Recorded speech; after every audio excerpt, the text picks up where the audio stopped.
Vouloir bien gérer son budget, c'est génial, mais comment est-ce qu'on doit faire quand on est en couple? Est-ce qu'on doit gérer chacun de son côté sans en parler? Est-ce qu'on doit tout mettre en commun? Est-ce qu'il faut même un compte commun? Tout ça, on va en parler dans cette vidéo. Je vais vous expliquer un petit peu ma vision, ma manière de faire personnellement dans mon couple et mon avis sur ce qu'il faudrait faire pour bien gérer ses finances en étant en couple. Pour moi, la première chose à faire et ce qui est vraiment fondamental dans le couple, c'est de vraiment parler d'argent. C'est possible qu'il y ait des gens vraiment qui aient du mal à parler d'argent avec leur conjoint ou pour lesquels c'est vraiment des sujets à dispute, mais je pense vraiment que c'est un des piliers de la vie, une des visions vraiment fondamentales qu'on doit partager avec son conjoint et je pense donc qu'il faut vraiment parler d'argent parce que justement, si c'est sujet à problématique, si c'est sujet à dispute, c'est là qu'il faut en discuter, en parler, bien organiser les choses. Donc je pense d'abord que comme d'habitude, il faut connaître vraiment les objectifs à long terme, à moyen terme et à court terme parce que vous devez d'abord avoir vous vos propres objectifs pour bien gérer votre argent. J'en parle assez souvent dans mes vidéos. La première étape, c'est déjà de connaître son objectif et de l'avoir bien fixé.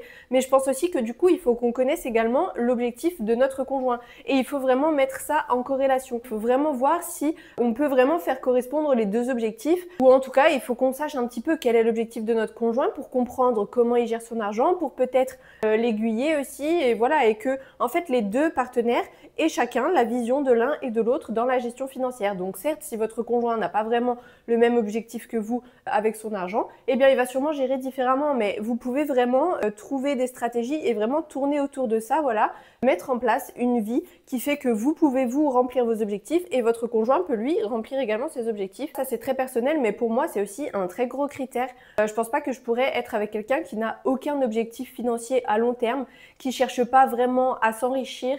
Je pense que je pourrais pas être avec quelqu'un qui n'a pas la même vision que moi à long terme de l'argent.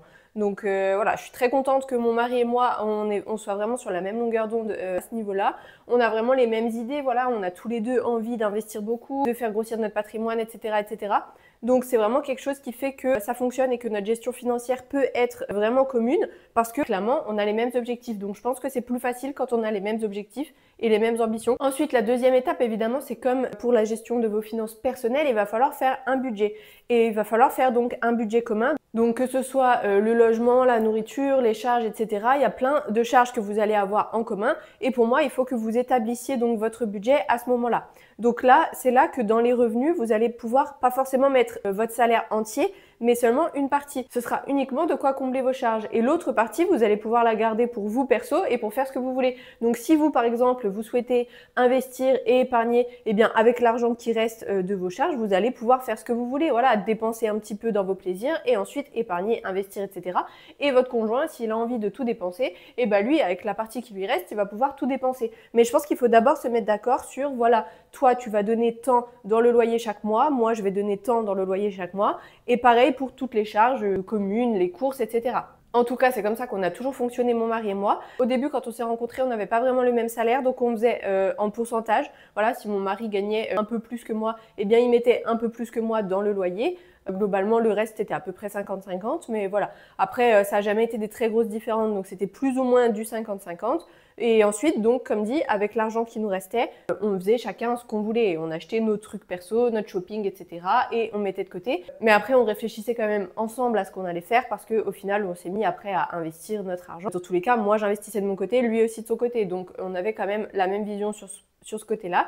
Mais voilà, en soi, on faisait chacun de notre côté ce qu'on voulait avec notre argent.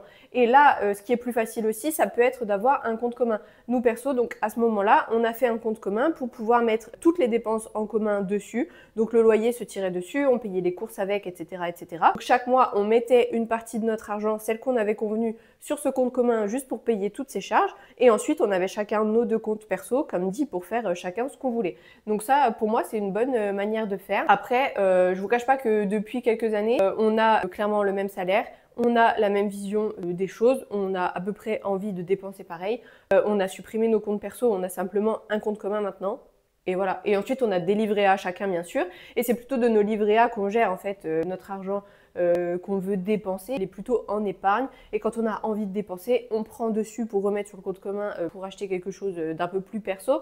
Mais en soi, on fait tout à partir du compte commun maintenant. On a vraiment les mêmes objectifs, donc on peut vraiment faire un budget entier commun, parce que voilà, on sait que tous les deux on veut dépenser uniquement, je sais pas, 50 € chacun en plaisir. Et bien notre budget commun, c'est donc 100 € d'achat plaisir chaque mois. Donc voilà, tout maintenant est géré en commun pour nous. Je trouve ça plus facile. Après, comme dit, on a fait pas mal d'années compte commun et compte perso. C'est pas mal. Surtout si vous avez des objectifs assez différents. Pour moi, c'est la meilleure manière de le gérer en ayant comme ça vraiment deux comptes différents. Si jamais vous avez besoin de creuser un petit peu plus en profondeur tout ça, créer un budget, etc. et que vous ne savez pas vraiment comment faire, je vous invite à vous procurer mon livre. Il est disponible donc en format papier sur Amazon et en format e-book sur mon site directement. Tous les liens sont dans la description de la vidéo. Donc mon livre va vous aider vraiment à réfléchir à vos objectifs, à pouvoir mettre en place votre budget, un budget qui vous correspond, à connaître voilà exactement chaque étape pour réaliser vos objectifs financiers et peut-être même construire votre patrimoine. Côté épargne, donc on le gère chacun de notre côté, on a chacun notre livret A et on gère un peu nos épargnes chacun de notre côté. Donc mon mari par exemple, côté épargne de sécurité, il est à l'aise avec 2 000 €. Moi perso, je suis plus à l'aise avec 5 000 €. Bon bah voilà, on gère chacun nos épargnes de notre côté. S'il y a quelque chose qu'on doit payer en commun, chacun va mettre la même somme sur le compte pour payer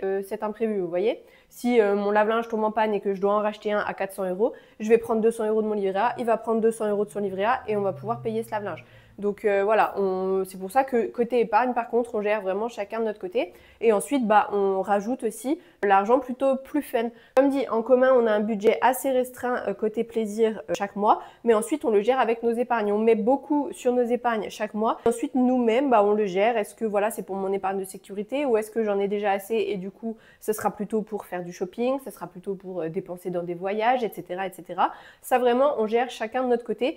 Et c'est là que vraiment aussi sur les épargnes, ben, chaque conjoint peut faire un peu ce qu'il veut. Tant que chaque conjoint est à l'aise avec ce qu'il est en train de faire, si il a envie d'avoir que 500 € d'épargne de sécurité et que vous n'avez jamais eu de soucis et qu'à chaque fois il arrive à payer quand il y a un petit souci, bon bah il n'y a aucun problème. Par exemple, peut-être que vous avez envie d'épargner toute l'année pour pouvoir vous payer des belles vacances une fois par an, mais peut-être que votre conjoint, lui, il préfère tout dépenser chaque mois parce qu'il préfère s'acheter des petites choses tous les mois. Encore une fois, c'est une question de vision. Pour moi, c'est pas un souci tant que vous êtes vraiment à l'aise chacun avec ce que fait l'autre et que vous êtes clair avec vos objectifs. Tant qu'il n'y en a pas un qui reproche à l'autre de mal gérer son argent ou de gérer différemment ou de jamais vouloir dépenser ou de trop vouloir dépenser, que ça peut créer des conflits. En tout cas, peut-être que sur ce point, vous ne serez pas d'accord.